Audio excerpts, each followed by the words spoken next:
So let me tell you a little bit about Andrew Knight, who's going to be speaking to us. And he's originally from Australia, and I think most of you on this know him. But if not, he got interested in animal welfare and helping to work against the live sheep trade in the Middle East in the 90s. And from there, he's just exploded. And he's a professor at several schools in the world of animal welfare. And he has just done a ton of research, got many, many research grants. He's been honored with 15 awards, 22 research grants, and then he's gotten our own Society for Veterinary Medical Ethics Schomer Award and the Humane Society Veterinary Medical Association Humane Achievement Award. So those are really prestigious, and we're very, very proud of him. So today he's going to talk about vegan pet food, something I'm very, very interested in and excited to hear about. So again, sorry for all the throat problems, and go ahead and take it away, Andrew.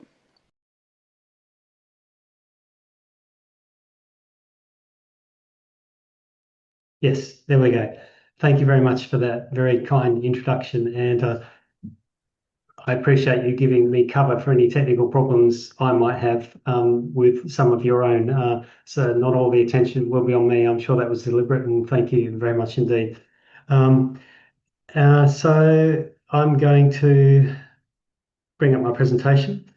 I'm going to be talking largely about vegan pet diets, but also cultivated meat-based pet diets. I've been told that some people might need to go after an hour. Some people might want to stay on and further discuss. This may run for around about an hour, maybe a little longer. I'm happy to stay on at the end if there's questions in the discussion for as long as people would reasonably like to, unless we get beyond midnight in Spain time, which is where I currently am. I am indeed from Australia, and I can't cope with English winters. I'm living in England, so we have relocated to the Spanish coast for the darkest, coldest time of the year. Anyway, the idea that dogs and cats could possibly be maintained on vegan diets is, of course, extremely controversial and seems at face value to be relatively crazy to many people. We often think of dogs as carnivores and cats. Actually, their history is a bit different. Dogs have been co-evolving with our ancestors as we hunted and gathered our way across landscapes for the last 20 to 40,000 years. And as we roamed around landscapes, we hunted game animals. The staple of our diets was actually starchy root vegetables. When we were lucky enough to kill game animals, we would get some meat, but in between, we subsisted on these starchy root vegetables primarily.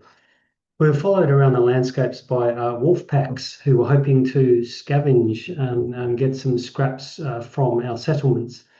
Sometimes they would receive scraps of meat. Some of these wolves were a bit more confident and had better temperaments than some of the others, and they would approach more closely to our human campfires. Over time, they developed the ability to start to collaborate with our ancestors as we were hunting game animals. They became the only animal species that understands human body language to the extent of being able to understand what it means to point, for example. So they started to collaborate somewhat with our ancestors, helping us to be more successful in hunting, which meant that they got more meat scraps as well. Some of these wolves had genetic mutations that enabled them to get some nutritional benefit from a more mixed diet of human food scraps, in particular these starchy root vegetables. And those wolf hybrids did better than the carnivorous wolves that didn't have those mutations. And over 20 to 40,000 years, the population changed to be domesticated dogs who do quite well on a mixed diet of human food scraps. Cats have got a different evolutionary history. They haven't been co-evolving as long. It's more like 8 to 10,000 years. And their role has been different. They haven't been consuming starchy root vegetables. They've been welcomed around our early settlements to guard our food stores, particularly our grain stores, from rodents, and they've been encouraged to continue hunting. So they remain very much biologically carnivorous. Both dogs and cats do consume vegetable material in their natural environments. Cats would consume it primarily from the gastrointestinal tracts of prey animals that they would hunt and kill. None of this is, very relevant at all to modern domesticated dogs and cats, both of who consume body parts from animals they would never naturally hunt, such as fish, cows, chickens, and so on, mixed with many unnatural additives, packaged up into formulations such as dry kibble and fed at predictable times each day. This is pretty far removed from any ancestral feeding regime of a dog or cat. Nowadays, people are increasingly interested in plant-based lifestyles for themselves, but also for their dogs and cats for all these sorts of reasons. As the decades have passed, people have become more concerned about health and well-being and fitness. We know that our pets are becoming more viewed as family members. People are wanting better standards of veterinary care, better diets. They're living longer. People are increasingly aware of the environmental impacts of the livestock sector. It's the biggest cause of deforestation on the planet, and I'll talk more about that later on. In the food system today, we now kill more than 92 billion land animals globally in the food system. That's more than 10 land animals for every person on Earth. Our human population is about 8 billion. And more than 90% of those are, of course, intensively farmed in conditions of very high stocking densities, minimal environmental enrichment, opportunity to exercise highly motivated natural behaviours, and this is chronically stressful to these animals. And then almost all of them are then killed at a very premature stage of life.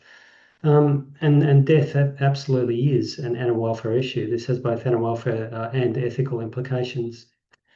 So people are increasingly concerned about that. That is, not even considering the 1 to 3 trillion fish and marine animals that are also killed in the food system each year, some of whom make their way into pet food. And finally, there's a food justice concern. In wealthy westernized nations, we massively overconsume grain. The consumption of grain, of wheat actually, varies from just under 30 kilograms per person per year in developing nations to more than 96 kilograms per person per year in the wealthiest nations. That's because in wealthy nations, we don't consume most of that grain directly. We consume it indirectly in the form of livestock produce. And so we have the feed conversion inefficiencies, and most of the food energy that's consumed is consumed simply to support the bodily maintenance processes of livestock animals, and relatively little is converted into usable products, meat, milk, and eggs. So it's been calculated that we produce double the amount of grain needed to support the world's population, but because of this huge overconsumption in wealthy westernized nations, mostly in the form of livestock produce, it means that 1 in every 9 people in the world suffers from hunger and malnutrition, that as well as problems with distribution and politics and so on. It drives up the price of grain, meaning that people least able to afford it tend to miss out. If we were all to consume the grain-heavy diets of the richest 20 nations on Earth, we would actually need 7 planet Earths to grow enough grain to feed everybody, even though if we didn't do that, we would have enough grain to feed double the world's population.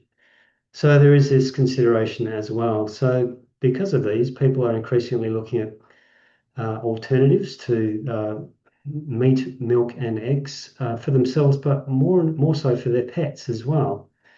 The most common ones include vegan diets, so diets based simply upon plants, and there are many of these now. They're relatively easy to get online. In the United Kingdom at the moment, there are 3 companies that have been set up by veterinarians that produce vegan pet diets. They're relatively widely available online. I think there's even more in the United States.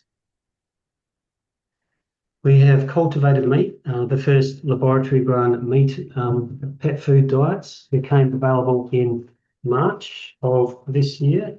So this was the world's first. 750 units of this cultivated chicken product were put into pet food and released for sale in a single pet store in London. And they sold out rapidly, and these became like gold dust. You couldn't get any. So I very carefully hung on to my limited numbers of packets so I could show them off at talks until something happened, and I'll tell you about that later on. And recently, the same company has produced another one, and then this just was produced by a biotech company. This is cultivated hamster cells, and this has been released in the Czech Republic by a biotech company around about a month ago, I think. And it hasn't yet made it onto the marketplace. They're looking for a pet food company to partner with, and they're conducting sort of feeding trials at the moment, palatability trials. So these things hardly exist yet. The first sort of batch that was produced in any numbers sold out rapidly, and you can't get any more at the moment, but more will be coming in the future. And then there's cellular agriculture. So there's a company called Callista in China is the biggest one. This is their production plant. The heart of it is these two long steel cylinders here, within which is a harmless bacterium, and they feed it water, air, and certain substrates.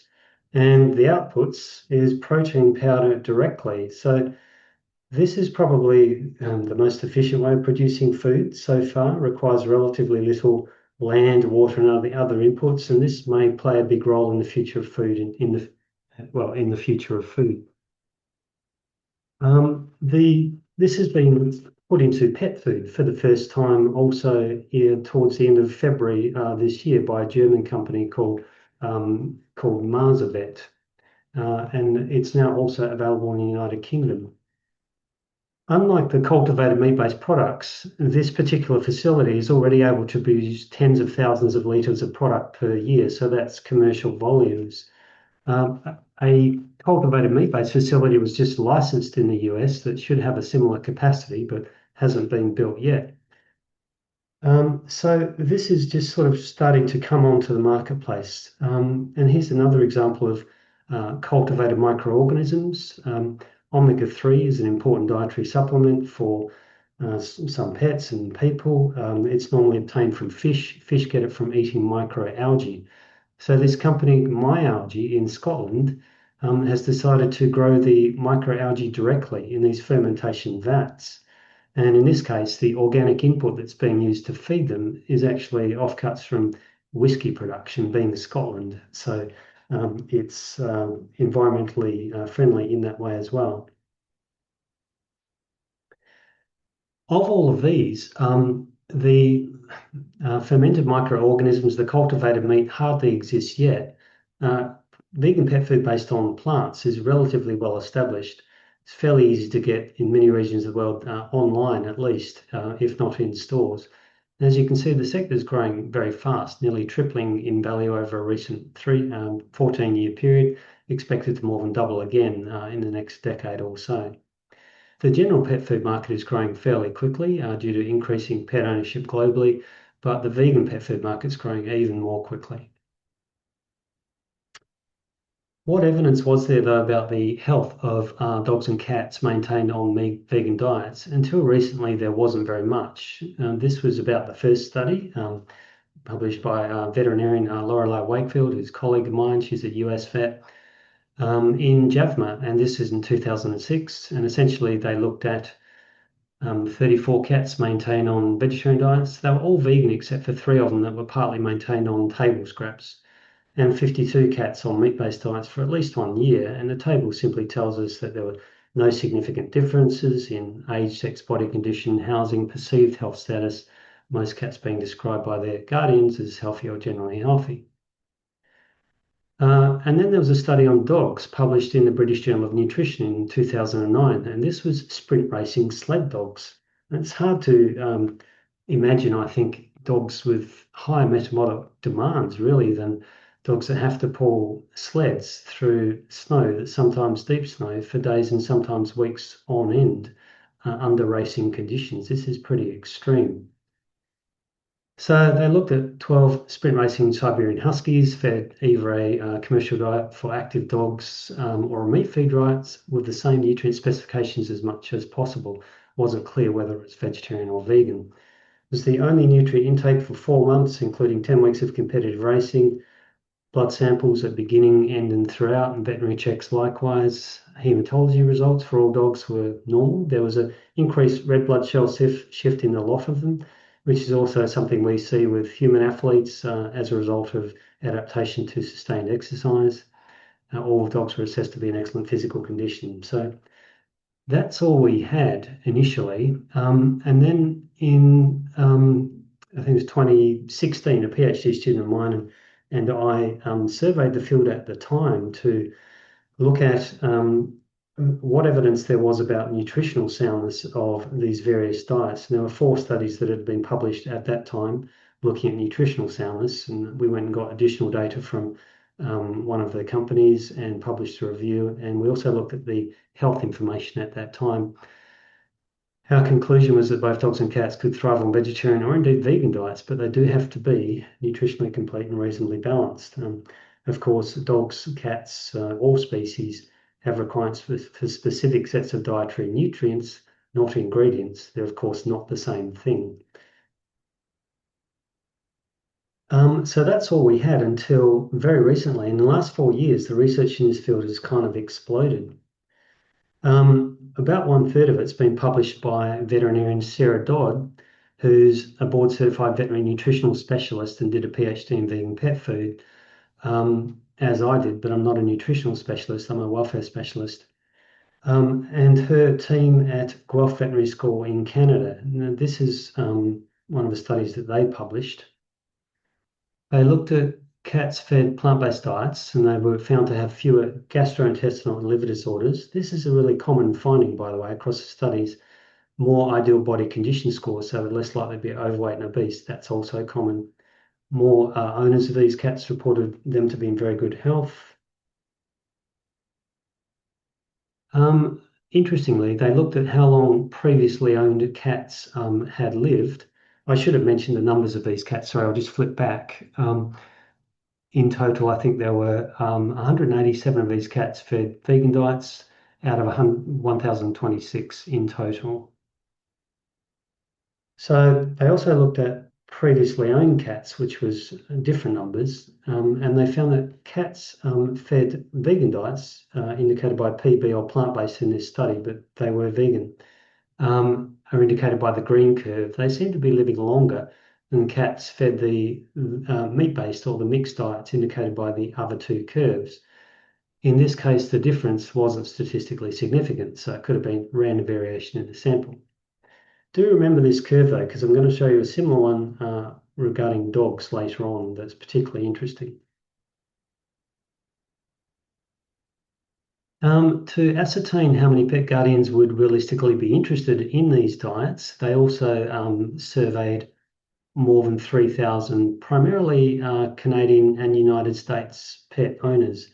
They found that 35% of those that weren't already feeding a plant-based diet were interested in doing so, but they wanted certain key concerns to be met. In 2020, I conducted a slightly larger survey of more than 4,000, primarily UK European pet guardians, but both of us had people around the world responding. And I found that of those that were already feeding conventional or raw meat-based diets, 54% would not be interested in alternatives, but 46% would have done. So that's a little bit more than the proportion Dodd and colleagues found. They found 35%, we found 46%. So the most popular alternative was laboratory-grown meat, followed by vegetarian and vegan diets.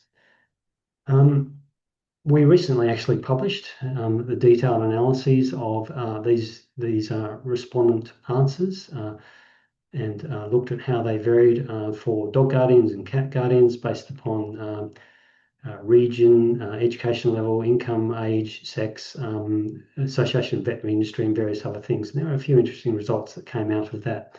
Acceptance of these diets, for example, is greater amongst people that are more educated, lower amongst people in the United Kingdom, higher in North America, and there were various other interesting findings. It also declines with age. People that were interested in alternatives said that there had to be a number of characteristics alternatives needed to provide before they would realistically consider choosing them. There was quite a long list of these, and the top 5 consistently, and this is similar to the results found by the Dodd study, were these. People wanted to be reassured that the health of their animals would be good if fed these alternative diets, that they would be nutritionally sound and of good quality, they would be adequately palatable so the pets would enjoy eating them. and that there would be good environmental sustainability benefits. It was interesting that cost didn't come up as one of the top 5. It came up at around about number 6. We do think that it's an important consideration, nevertheless. So my research since then has really focused on targeting each of these 5 areas. I'm going to run you through some of the key results that we now have. With respect to health, for example, we looked at health outcomes in more than 2,500 dogs fed conventional meat, raw meat, or vegan diets. I was looking for general indicators of illness first. I wanted to know if people had had to visit vets more frequently when they were feeding, say, vegan diets or one of the other dietary groups, whether they had needed to progress on to using medication or medical diets. If they'd seen a vet recently and were certain of their vet's health assessment, what did they think that was? What was their own opinion of the health of their animals? Based upon the vet assessments, what percentage were unwell? If they were unwell, how sick were they? Did they suffer from just one illness, or was it more than one? What was the average numbers of cases of health disorder? We also looked at the 22 most common specific diseases in all these dogs. After controlling for differences between the dietary groups in age, sex, neutering status, breed size, and exercise level, the chances of suffering from all these general indicators of illness, such as increased numbers of veterinary visits, needing to use medication, and so on, for dogs fed conventional meat is indicated by the dashed horizontal line. Dogs fed raw meat indicated by the orange dots, and vegan diets indicated by the green dots often seem to have lower chances of having these general indicators of illness compared to the other groups. We went further and calculated for average dogs, so average age, sex, neutering status, exercise level, and so on. What were the chances for an average dog of having increased veterinary visits, medication usage, and so on in the rows if they are fed conventional meat? That's in the first numerical column.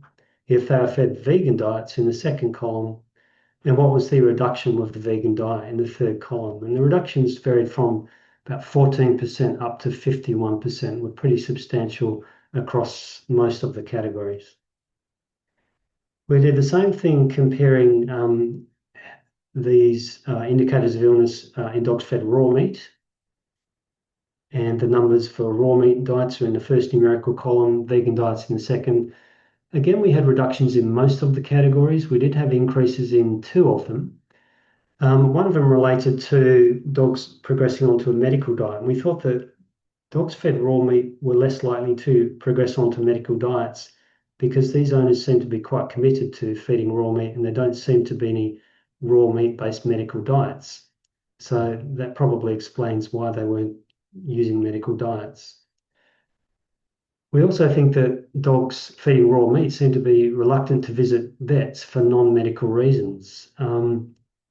There are more than 80 studies now showing increased pathogenic hazard associated with raw meat diets, both for dogs, but also for people that share households with those dogs. And there's another body of studies showing that these diets are often nutritionally unsound. So most vets are disapproving of choices to feed raw meat diets, and we think that pet guardians who do feed these diets probably pick up on that, and they don't really want to visit vets and to receive that disapproval. So we think there's a couple of non-medical factors why a couple of these parameters have been altered, but in the rest of them, it seemed that the dogs fed vegan diets had better indicators of illness than dogs fed raw meat. The percentage of dogs that was unwell in each group was 49% fed conventional meat, 43% fed raw meat, and 36% fed vegan diets. And if they were unwell, the dogs fed conventional meat suffered from an average of 1.65 cases of illness, and the dogs in the other groups from 1.5 cases of illness each, roughly. 22 most common health disorders in all these dogs was gastrointestinal, top of the list, followed by skin and coat, and musculoskeletal problems, and so on down the list.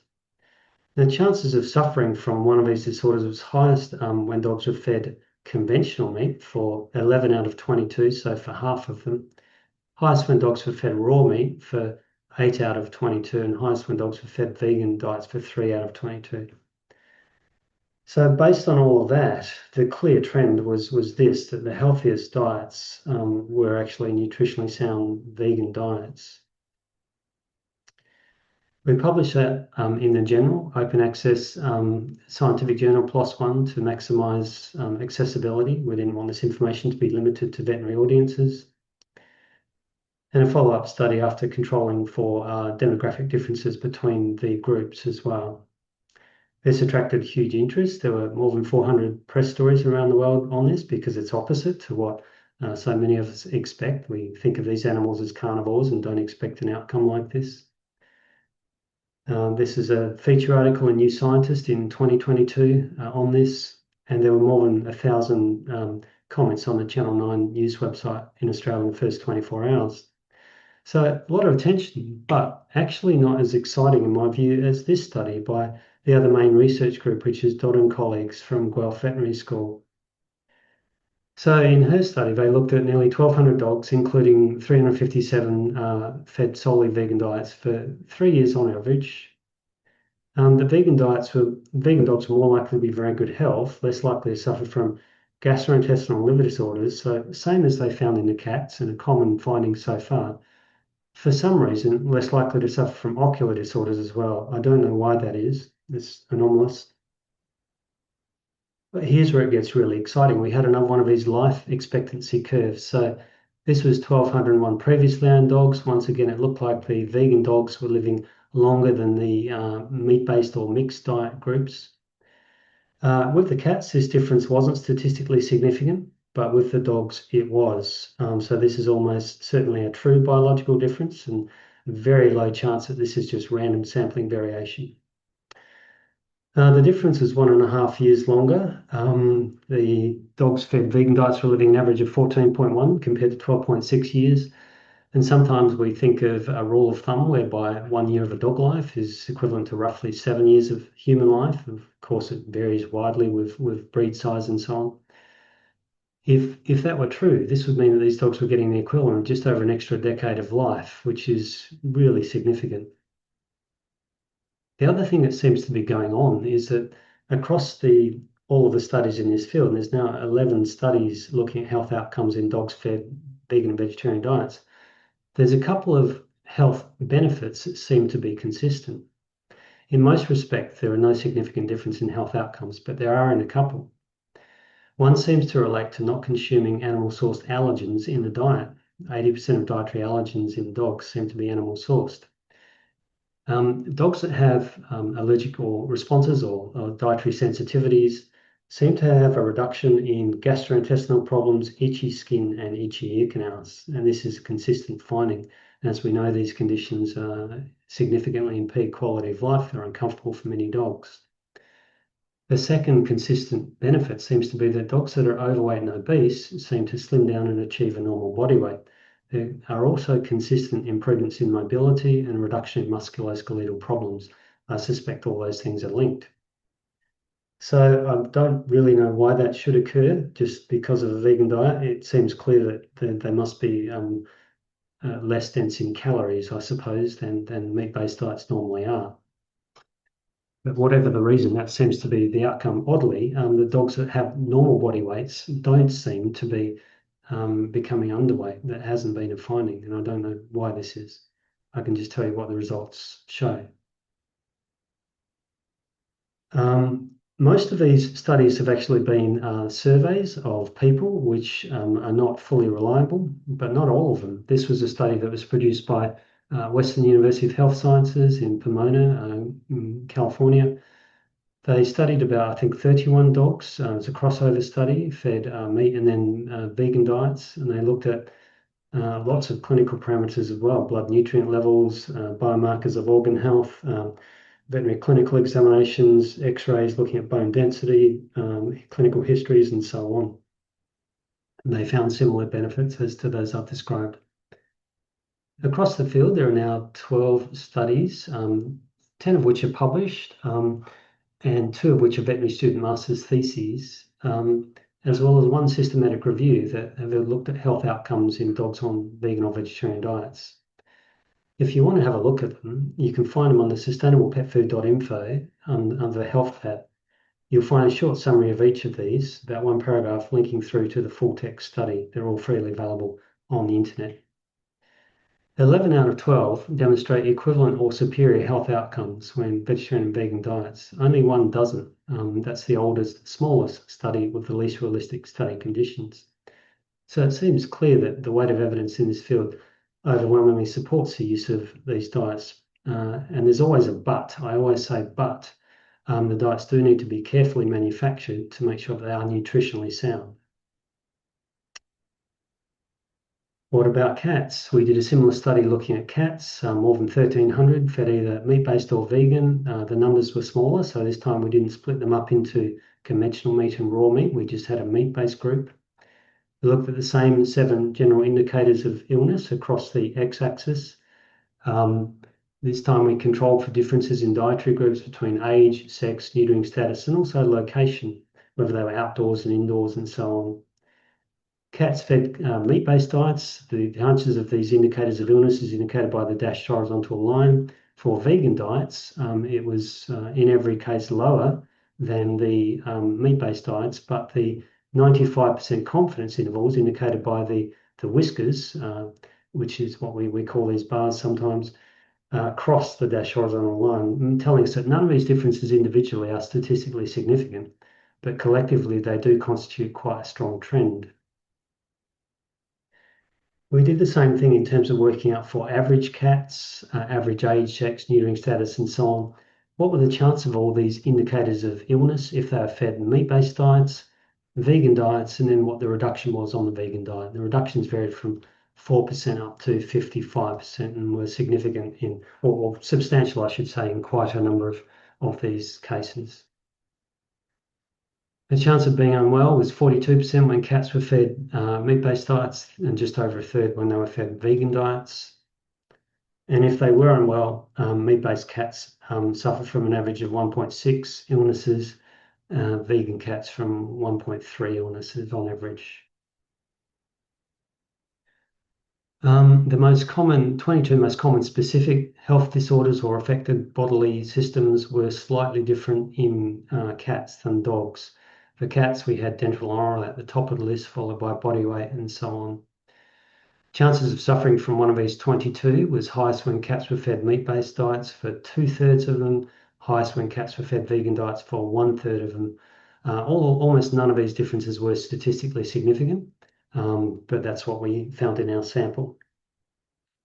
So again, it was clear looking at all of that there was a strong tendency for this outcome. So the vegan diets appeared to be the healthiest diets overall. We also published that in PLOS One. And across this field, there are fewer studies looking at cats than there have been for dogs. There are 3 studies that have examined health outcomes in cats maintained on vegetarian and vegan diets. Once again, if you click on sustainablepetfood.info under health, you get a short summary of the key results of these, clicking through to the full text study. They're all freely available online. All 3 of these support the use of nutritionally sound vegan cat food. They demonstrate equivalent health outcomes most of the time, but in certain limited respects, improved health outcomes for cats fed vegan diets. There are 0 credible studies showing worse health outcomes for cats fed vegan diets. I want to emphasize that. So it's clear, I think, that the weight of evidence in this field supports use of these diets. And I can always add the but they do need to be carefully manufactured to make sure they are nutritionally sound. So that's a body of evidence satisfying the first concern that our surveyed pet guardians said that they had, and this body is increasing in strength all the time. This is a fast-growing research field and more studies are coming. With respect to the next concerns that people had, they wanted to be reassured that these diets would be nutritionally sound and of good quality. And I only have sort of one slide on all of that. This time I surveyed companies. I was interested in trying to find out whether pet food companies had differences in their processes to try to ensure nutritional soundness and quality of their diets. So I looked at 19 companies producing meat-based pet foods and 10 producing vegetarian, vegan, or almost vegan pet foods. And I looked at every stage from the initial design of the recipe? Were the companies working with veterinary nutritional specialists, PhD nutritionists, using in-house expertise? What were they doing? How are they ensuring the soundness of their diets? Were they designing these to match the nutritional guidelines for dogs and cats published by AFCO in the US or FEDIAF in Europe and other authorities? Were they conducting feeding trials where they were maintaining colonies of dogs or cats on these diets as a sole nutrient intake for 6 months? What were they doing? How did they ensure the quality of the ingredients? Were they going to the ingredient manufacturing plants and inspecting them, relying on paper ingredient agreements? What were they doing? Were they supplementing these diets appropriately to make sure that all necessary nutrients are included? Because both meat-based and vegan pet food diets do need to be supplemented. The most common nutrient that people are aware of that it can be an issue is taurine, the essential amino acid for cats, but not for dogs.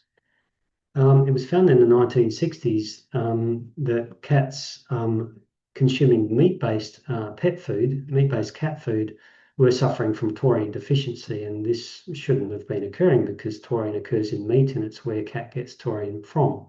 If they don't get taurine, they will suffer from retinal degeneration, eventual loss of vision, birth defects, bleeding disorders, and so on. So that's important. So this was investigated, and it was found that the processing being used in pet food, and in particular the high temperatures and pressures, were damaging some of the nutrients in the pet food. Probably not robust nutrients, I'd say minerals, maybe overall protein levels, carbohydrates, but yes to some of the vitamins and the amino acids.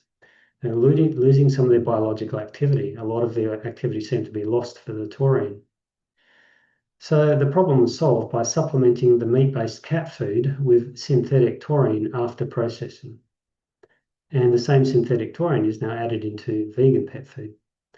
Both meat-based and vegan pet foods do require nutritional supplementation to make sure that they include all necessary nutrients in the right proportions.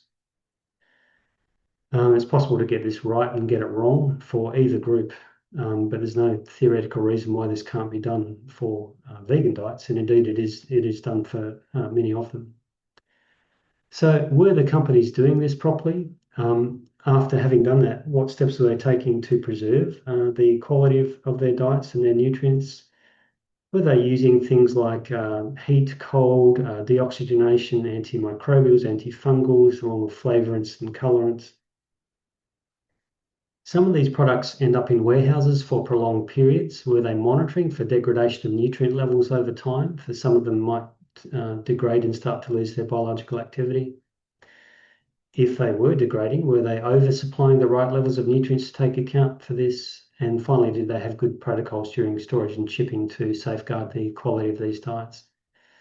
So after sort of very thoroughly looking at all of that, I found that none of the companies were doing things perfectly. Most of them were doing things pretty well in most respects.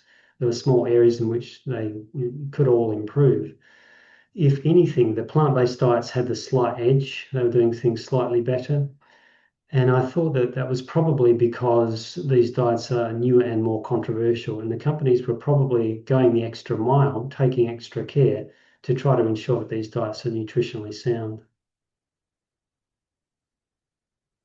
The next concern that our surveyed pet guardians said they had, number 4 on the list, was palatability. And this comes back to the criticism that critics have that it's cruel to feed these carnivorous dogs and cats vegan diets. So to address this point better than I could, Jed Gillen in his book Obligate Carnivore makes the point that actually dogs and cats often seem to enjoy ingredients that are very unnatural to them. And he makes this point better than I could. He says, if you're not sure about this, try this experiment. Skip your cat's breakfast one morning, bring him or her down to the beach instead. Driven by hunger, what natural instincts might kick in? What are the chances that your cat will splash into the water, swim 50 or so miles out of the deep ocean, thereby engage a 1,200-pound animal, because an adult tuna can be as large as a horse, in an underwater battle to the death in order to fulfill the natural feline diet of fish? The idea that fish is a natural food for cats is absurd. They are descended from desert creatures and are notoriously hydrophobic. Have you ever tried to give your cat a bath? And so on. So he makes a point, as I say, better than I could. Nevertheless, despite that, some people maintain that it's cruel to force dogs and cats to consume ingredients unnatural to them. And we have people arguing back and forth amongst each other like this. I think that rather than this going on, why don't we simply ask the dogs and cats how they feel about these ingredients, and how do we do that? We do that, of course, by studying their behaviour at feeding times. And so we've done this as well. There have been a number of smaller studies in the past looking at indicators of palatability when vegan diets are fed. We did the largest ones. In this one, we had more than 2,300 dogs maintained on these three different diets: conventional meat, raw meat, and vegan diets. We looked at every indicator of palatability that had been described in the literature and some that we were aware of from our experience as vets. Were the dogs likely to wolf down their food, race up to the food bowl, wag their tails, sniff, jump, bark, and so on? And there were 10 of those for dogs. We did a similar thing for cats. We're looking at more than 1,100 cats in the same three dietary groups. For cats, there were 15 indicators of palatability. They seem to do a lot of flicking of ears and tails and licking of lips and noses and food and bowls and so on. So the first thing we did was we looked at which of these behaviours were co-varying consistently with each other and were consistent with previous studies. And we were able to identify most of these behaviours as being positive or negative indicators of palatability. Having figured out which ones indicated the pets liked their food and disliked their food, we then looked to see how those varied across the three different dietary groups. Having done that, we then looked for statistically significant differences. And by the time we'd finished all this huge piece of work, we found no significant differences overall, of course, which is often what happens when you do a huge piece of work. So we concluded results from our study, which was the same as the smaller previous studies in the field, did not support views that vegan diets had reduced palatability. Of course, dogs and cats have individual personalities and preferences, and sometimes these can be very strong. But when you take averages of thousands of them, they don't seem to dislike the vegan diets any more than the meat-based diets. And from a commercial perspective, this makes sense. If you market a product which dogs and cats dislike, they're not going to be sort of polite like humans might be. They're just not going to eat it until they're really hungry. And probably the companies are going to go out of business with that product. So the products on the marketplace are commercially successful, mostly speaking, and we have these studies from thousands of animals as well. So welfare arguably depends upon two things: nutritional soundness, health outcomes, but also the other dogs and cats as happy consuming these diets. And the evidence indicates that they seem to be. So there don't seem to be any grounds for worrying that the welfare of dogs and cats is being compromised by use of these diets. That was one of the first studies in this series that I published in 2021, also in PLOS One. I did my own little palatability trial in the Netherlands in, I think it was April, just after this world's first cultivated meat-based pet food had been produced. And I'd been hanging on to this for dear life because there were almost none of them available worldwide, and I needed to show them off at my talks. And then a Dutch television company that was doing a series on sustainable living and wanted to do an episode on pets asked me to come to Amsterdam and feed it to dogs live on camera. And it was going to reach up to 500,000 people. And I said, absolutely, you can have my only samples here, go for it. And so I had empty packets for a while until I finally managed to get some more. But what we did was we put down three bowls, essentially. We had plant-based vegan diets, we had cultivated meat, and we had the microbial protein ones as well. And I have to say I was quite anxious on that morning because I didn't know if any of these dogs in this dog park had already had a big breakfast and might not be particularly hungry and might turn their noses up at what was being offered as the cameras were rolling, and it was going to reach maybe 500,000 people. And the companies might be very cross with me and not give me any more samples for my talks thereafter. I should say I don't receive any funding from these companies, but I do get free samples that I give out at my talks. So I was quite anxious, but I need not have worried. because the dogs just descended upon them like vacuum cleaners, especially one particular big brown dog called Zelda, who I felt this whoosh at my left shoulder. She sort of rushed past and knocked all the other dogs out of the way and just vacuumed everything up in seconds, and it was all gone as the cameras were rolling. So all I was thinking of was being Australian. I was thinking great white sharks before they, you're lucky if you can find a shark at all. They're becoming wiped out from the oceans, and we're far more dangerous to them than vice versa. However, Australians do know about shark attacks, and the great white, if it's discovered you in its environment and it's curious, it wants to investigate you, will approach you and bump you first of all and see what your reaction is. So this giant mass went past me and sort of bumped me, and that's all I could think of.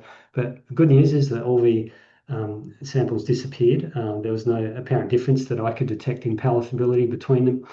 And I even managed to get another full packet from the company later on, which I'm now hanging on to once more for dear life.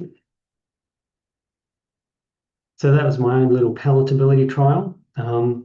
But the most exciting part of all of this, I think, is the environmental sustainability part of this issue. One of the best recent studies looking at the environmental impacts of animal farming, the livestock sector, comes from Zhu and colleagues in Nature Food Journal in 2020. And they calculated that about a third of all greenhouse gas emissions globally come from the food system, and about 20% comes from the livestock sector. So it's not the biggest cause of greenhouse gas emissions. That's obviously fossil fuel burning, but it's one of the biggest causes. It could be the second largest individual contributor. It's certainly one of the top ones. The emissions from the food system are so large that just these emissions alone gravely threaten any realistic chance of keeping planetary surface temperatures to 1.5 or even 2 degrees above pre-industrial averages. This top bar shows the emissions from just the food system, not any other sources within society, that we are expect to emit between 2020 and the end of the century. So 1356 gigatons of CO2 equivalents. The next couple of bars show the amount of emissions that we could emit if we want to keep the planetary surface temperature to 1.5 degrees above pre-industrial average. The first bar shows if we want to have a 2/3 chance of achieving that, then we can only emit 500 gigatons. If we're willing to accept a 50% chance, a lower chance, then we can emit some more greenhouse gases, in fact, 705 gigatons.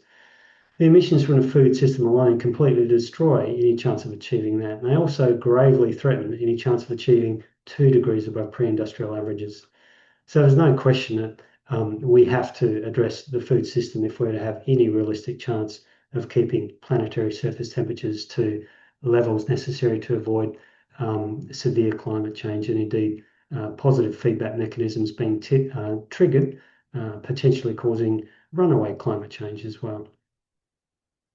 Because of this, there have been many recommendations about considering the current per capita consumption levels of commodities such as meat, milk and dairy, eggs, and so on, and the levels of reduction necessary to this particular set of recommendations was published by the Eat Lancet Commission, collaboration of 37 of the world's leading climate scientists came together to work out what levels of consumption are necessary globally to feed a future population of 10 billion people within planetary boundaries, so sustainably. And they recommended major reductions in all these categories. They've recently just updated their guidelines as well. So we've long recognised that more sustainable food systems are necessary to achieve climate reduction targets and decrease deforestation and biodiversity loss. But we've had a blind spot. We've assumed that this only relates to the diets of people. The first important study looking at the impacts of pet food was published by Ocken from University of California, Berkeley in 2017 in PLOS One. He calculated that in the United States, 25 to 30% of the environmental impacts from animal production are not due to human diets, they're due to pet diets. So that's in terms of land use, water use, fossil fuels, pesticides, fertilizers, and there's enormous greenhouse gas emissions associated with this sector as well. If we take the bottom end of his range, say just 25%, we apply it to what we already had previously, the 20% of global greenhouse gas emissions are due to the livestock sector. If a quarter of that is due to pet food, if the US result was true globally, this would mean that 5% of all greenhouse gas emissions globally are due to pet food. That's striking when you bear in mind that the entire transportation sector apparently produces about 13.5% of all greenhouse gas emissions. So that's all the buses, trucks, planes, etc. globally. We have billions of dollars being poured into sustainable transport solutions, and many thousands of people around the world working on this. Here we have a sector that potentially could be equal to about 38% of that, I think. Number of people working worldwide on this has been sort of full-time has been 1 for the last couple of years. Plus my little team of colleagues work on a consultancy basis on individual research projects. Plus Dodd and colleagues doing some studies at Guelph Vet School. I think Dodd is now working full-time for one of pet food companies. Plus the companies that are producing products. And that's it worldwide, for a sector that could be responsible for up to this many greenhouse gases. So I think that this is the most neglected area within the entire environmental movement. And I'm going to show you why it's potentially the most beneficial as well. In my most recent study, I set out to work out what would happen if the world's dogs and cats transitioned onto nutritionally sound vegan diets. Because these are not zero impact. Vegan diets still have an environmental impact. It's going to be less, but it's not going to be zero. So what would the difference be? I wanted to know how many food animals would no longer be slaughtered each year if this was done. What savings would there be in land, water, fossil fuels, pesticides, fertilizers, greenhouse gases? And because of the savings in food energy, we could use the land that currently grow feed crops for intensively farmed animals. We could grow food for people directly. How many additional people could we feed with the food energy savings? It wasn't possible to do a study like this properly until 2020, when for the first time a report became publicly available giving detailed information about ingredients used in pet food on a large scale. And this covered 2/3 of the entire US pet food market, which was the biggest single market in the world. So finally, we had information on more than 500 ingredients, food animal species, tonnages, and so on. So I was able to make use of that, and also I calculated dietary energy needs of dogs and cats, and for comparison, humans in the US in the same period, and how many of those were met by animal-based ingredients, and so on, and the environmental impacts of all of that, and what they would be if plant-based ingredients were used instead. I tried to extrapolate this globally in the same year, but I couldn't for 2020 because we didn't have reliable numbers of cats and dogs, but we did in 2018, the most recent year. So the global results relate to 2018. In 2018, there were 78 billion land animals being killed in the food system worldwide. Poultry were most of them, followed by pigs and other species.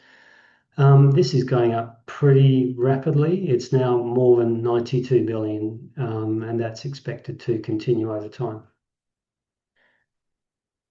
If you look at the bottom part of this graphic first, out of that 78 billion, 71 billion globally were consumed by humans, or 91%. 6 billion killed to feed dogs, 1 billion killed to feed cats, and that was about 9% of the global total. The US was a bit different. The US is a relatively wealthy nation, so more disposable income, able to support more pet ownership. And by the way, as Asia in particular develops, pet ownership there is going up rapidly. It'll go up 30% in the next 10 years. But in the US, a greater proportion of pet ownership occurred, and more of the livestock were effectively consumed by pets. So the ratios were 80% consumed by people, 20% consumed by pets. If all of the world's pet dogs in the first column, cats in the second column, and for comparison, humans in the third column were transitioned onto nutritionally sound vegan diets, there would be massive environmental benefits. If all the dogs transitioned, it would free up more greenhouse gases than produced by the entire United Kingdom. It'd actually be 1.5 times the greenhouse gases produced by the UK. For the humans transition, it'd be more greenhouse gases than produced by the entire European Union. There'd be massive land savings. If all the humans transitioned, you would have land savings larger than Russia, the world's biggest country, combined with India, which could then be used for reforestation, carbon capture, and biodiversity increase. There would be huge savings of freshwater. And with the food energy savings, we could feed millions of additional people. If all the world's pet cats transition, we could feed 69 million additional people, which is the population of the United Kingdom. For the dogs transition, it would be 449 million, which is the population of the entire EU. And if all the humans transition, we could feed another 5.3 billion people, which is 2/3 of the current population of the Earth. Now, although these benefits are massive, they're actually very conservative. Whenever I had a range, I would take the most conservative end of the range. Other calculations indicate that we could feed double the population of the Earth, but I'm saying just 2/3 of the population of the Earth. So these are actually really conservative estimates. We've just redone the figures for 2024, and it appears that because pet ownership globally is increasing quite rapidly and faster than human population growth, the proportions are changing. There's an even greater proportion of livestock being consumed by pets today, and the benefits that I've described here are going up even higher. So that was published in 2023, and I think it's the most important piece of research that I've ever done so far, because we have thought that the need for more sustainable food systems really just extended to human diets, and we haven't really realized the massive benefits available if our dogs and cats were to transition as well. We recently published a study of this and the several other studies in the field, a short summary in Frontiers in Sustainable Food Systems, and also have a short blog online if anyone's interested in getting key results in a shorter summary. So just to kind of wrap up, it's worth, I think, emphasizing that last year was the hottest year on record. We're living through the 6 mass extinction events since fossil records began 540 million years ago. Prior to that, we don't really know what happened, but since then, there have been 5 previous events during which the majority of all living creatures have been wiped out within a pretty short period of time. So we might be looking at something like just 3 human lifetimes. Since I was born in 1970, a recent study has shown that the majority of wild animal populations on the planet have actually disappeared already. This is occurring during our lifetimes. The biggest causes of this are the things like deforestation, pollution, overfishing, invasive species, but the biggest one that's coming is going to be climate change. This is certainly the leading threat to life on Earth. It is causing a mass extinction event, and we are the cause of it. As I've said, greenhouse gas emissions from animal agriculture are so large that we can't effectively address the climate change problem whilst ignoring this sector.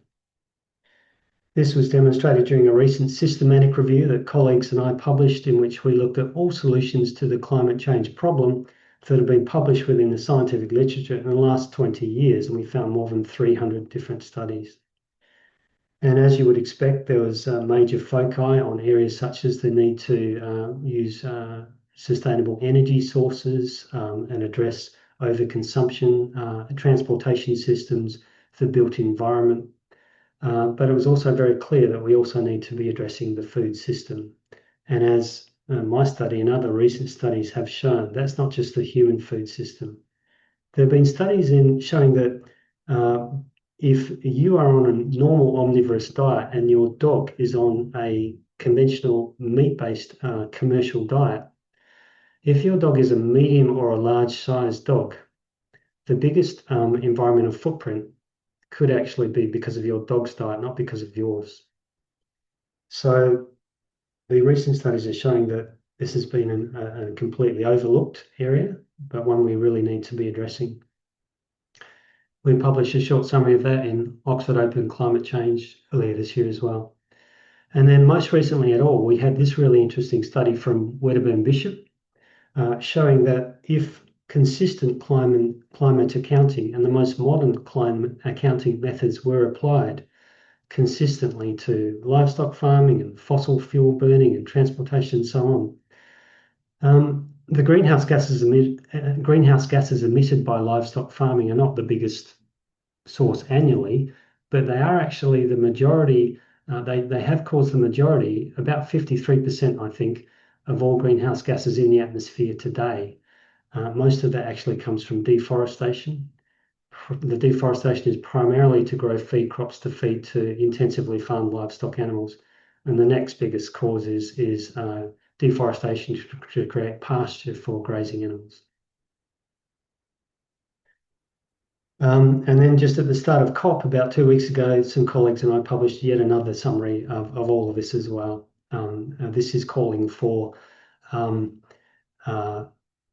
meetings and policy formation, such as the COP process, to have reduction targets, not just for things like fossil fuel consumption and transportation emissions, but also for emissions from animal farming as well, given that it is the biggest cause of current greenhouse gases in the atmosphere and one of the largest annual contributors to greenhouse gases. So there's a pretty strong body of evidence now supporting all of these key concerns that consumers said that they had about plant-based diets for dogs and cats. It's interesting to bear in mind that this rapidly growing valuation of this sector is growing this quickly, despite the fact that 99% of the pet owning world is unaware of what I've just told you, because this research, most of it has only occurred since 2021. This is very, very recent. So I think that once they do become aware, this curve will go up even more quickly, and this sector has a bright future. I've been doing what I can to make the veterinary world aware of this in the United Kingdom, where I'm normally based, publishing letters in Veterinary Times, which is the main veterinary news journal, which goes free to all UK veterinary practices weekly. There's also been a wonderful debate going up on which has been attracting a very wide readership between this wonderful gentleman who believes that the human brain size shriveled once we transitioned from our hyper-carnivore hunter-gatherer diets and became agriculturalists, and climate change is a myth, and so on. So it's very helpful that he's been publishing these letters, because it's given me the chance to respond and actually provide some evidence on these issues. It's all been very amusing and it's been widely read, so that's been helpful, and I do hope he continues. The British Veterinary Association eventually reviewed this entire issue. I had been, this has been prominent in the UK veterinary press and media stories. The British Veterinary Association had been repeatedly saying dogs and cats can't be maintained on these diets, it'll harm their welfare. I've been getting up in the press and repeatedly saying the position of the British Veterinary Association is outdated, it's ignorant, and it's contrary to almost all of the scientific evidence in this field, and it's bad for animal welfare and bad for environmental sustainability. Once I've done that about 4 times, of course, I did offer the British Veterinary Association this information prior to making these points. Repeatedly, and this was repeatedly, they were not interested.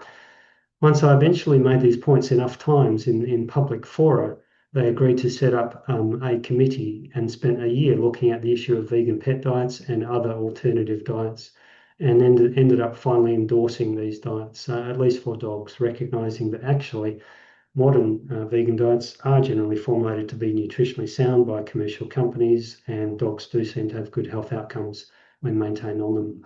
So that's the first veterinary association in the world to actually endorse vegan diets for dogs.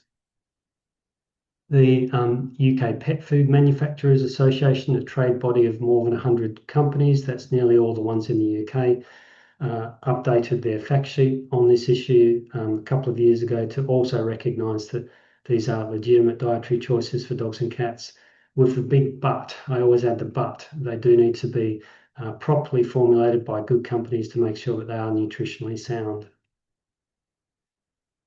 Finally, having heard all that, when I say this to public audiences, I warn them that it's not okay to rush home and knock together a bunch of fruit and vegetables, maybe even adding nutritional supplements and following recipes and trying to make their own diets. There have been quite a few studies showing that when people do this, even expert nutritionists, by the way, when they do this, the results end up often being nutritionally unsound. So it's better to, I think, leave it to the companies who are using commercial production processes and hopefully are working with veterinary nutritional specialists to design the diets to make sure that they are nutritionally sound. And regarding easing the transition, I always advise that, look, with any dietary transition, many animals will be fine with a sudden change, but many won't be. A gradual transition allows things like digestive enzymes and gastrointestinal bacteria a chance to transition and decrease the chance of adverse gastrointestinal reactions. There are some animals that have been successfully maintained upon particular commercial brands for many, many years with the proprietary flavorants that are included in those and will be very reluctant to change. I tell people this is not about trying to be a pure vegan. This is about just doing the most good you can. If you can shift your diet partway there, if you get 50% of the way there in 6 months, that's still going to give you 50% of the environmental benefits and maybe some health benefits as well. And that's not nothing. That's still really worth trying to achieve. So, don't beat yourself up if you can't get 100% of the way there. There are things that people can do to ease the transition. I have these in the summary article on my website. There's certain dietary additives such as vegetable oil, spirulina, nori flakes, nutritional yeast, gently warming the food, smelly food, sense of smell being really important to dogs and cats, and so on. And gradual patience and persistence and a gradual change are the most important things to be trying. I'd like to thank my co-authors of my various studies, most of who have been statisticians and helped me with regression models and things like that. My funding sources, I've received funding to get this research done from these sources: Food System Research Fund, some food awareness organisations and pet food companies. Back in the beginning, back in about 2020, when I was teaching full-time in university, had no time to do any of this research, and that enabled me to hire assistants to do my teaching and marking and allowed me to actually focus on doing research. It's important to say, though, that none of these funders had any role in anything that might have in any way altered the analysis, data collection, or write-up of the results. I also don't have more than 4,000 dog and cat guardian friends on social media, and to reach that many, I relied upon a small army of volunteers and some commercial companies as well to help me outreach my survey to those to that many pet guardians. Just again, if you want to have a closer look at any of those studies, you can find them along with